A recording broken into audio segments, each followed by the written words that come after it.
Hello everyone, Ryan Schlutz here, and before we begin, I just want to say thank you so much for purchasing the Fall Singer playing cards. It's definitely a dream of mine to have these. I appreciate you guys being part of it. So let's go ahead and jump right in. So let's go ahead and open a brand new deck so we can kind of see how this thing was set up. Now, right from the start, the reason the order looks so strange, it's because I built in a lot of routines into the deck. See, my goal was this. I wanted a deck of cards that someone like yourself or myself could just open a brand new deck and kind of go into several different routines, maybe 3 or 4 tricks just from a regular brand new deck. And kind of think about it further, I thought it'd be kind of cool to have our, set orders so that, it doesn't have to be brand new. You can, once this gets shuffled, this and that, before you go out, you can reset the deck into this order, kind of come to like a new order.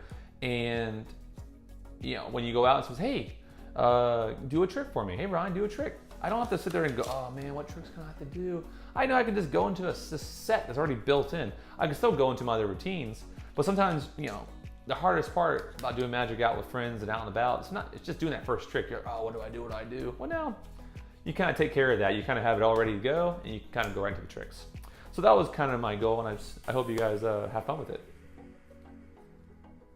So one of the things one of the first things you'll notice is when you take the cards out of the box, the King of Hearts is actually on top. The reason I did that is I have a trick called Forget to Remember that you want to have one of the outs in the box. So that's why I kind of I actually hold back the king. If you kind of pinch the box a little bit, you'll actually kind of start separating cards. You can just, with your finger, just kind of hold that king back and just slide the other cards out, leaves the king in the box, and you kind of close out without anyone knowing, right? So you're good to go for the next trick.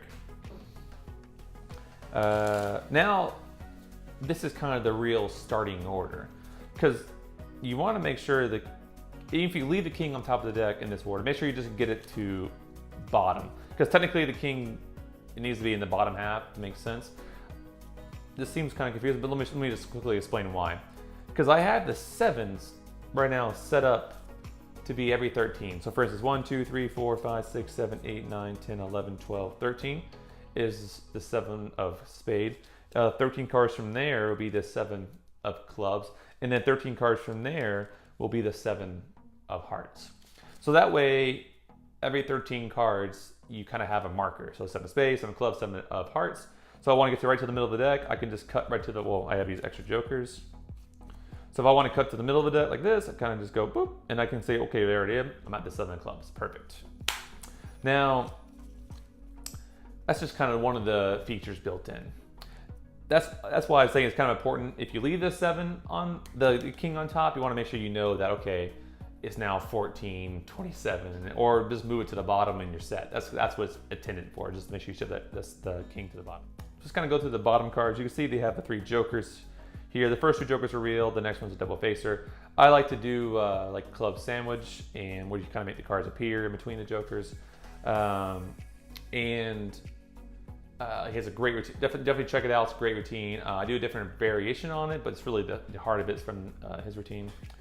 So then, so that's kind of the use for these. The next one's a straight up double backer. I like to use it for one of my routines called 6 cover 6. It's just a nice impossible type location, but also double backers have a lot of other uses as well. Maybe like anniversary walls or something like that, or just various routines. Then, once you get rid of those cards, it starts with the ace of spade, which is use the card you see on bottom. How I like to do is I'll take the deck out, I'll riffle up to the ace of spade, and I'll just take out the jokers as a unit like this. Or I can, move 1, take 2, and just put it in my pocket. That's only if you're taking out a brand new deck. Otherwise, these will already be somewhere else. Then you get the ace of spade, like so. Now the ace of spade is also, you'll notice that they have the other aces ready to go. It's for various reasons. Sometimes you just need the aces, you want to produce them right away. It's just that it's nice to have them on bottom. You have to go search for the deck for them. One of the main reasons I like to have it, because on top of the deck, I actually have the queens set up so that I can go into John G's Gustav Arrows, Palm Reader Aces. Definitely one of my favorite routines of his, and it's found in 1 Degree. Fantastic book. So, it's just a killer routine. Want to have it built into the stack, right? So I have that built in.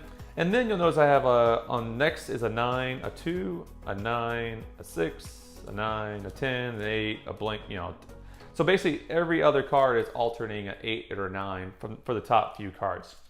That is for different kind of stop forces. So I can go into John G's trick, these queens get kind of lost into the bottom, and then I have the top stack set up ready to go into a stop force. So once again, a very useful thing to have kind of built into the deck. Then, kind of going a little bit bigger than that, I have the heart. So I have the hearts built as a clump towards the bottom. That is so you can force a heart card very easily. And you'll notice the jack's there, so that way I can take the jack out very easily. I won't really kind of go into the routine, but basically it's my routine, forget to remember. So this definitely gets you ready to do that routine right off the bat. And it's a killer mind reading, so it's just why I like to have it already ready to go. You'll also notice the jacks are on bottom. This is for tricks like maybe like Chad Long shuffling lesson, for instance. That's one of the reasons I maybe put it there. And so I can kind of get these on top, aces stay on bottom. I can have the deck divided and can go into Chad Long's routine, which is wonderful as well. And then kind of going even bigger than that, you'll may or may not notice the deck is divided into rounds in flats. What is a round and what is a flat? Well, round cards are anything that are rounded tops, like a 10, a 9, an 8, a 6, a 2. They all have kind of curved tops.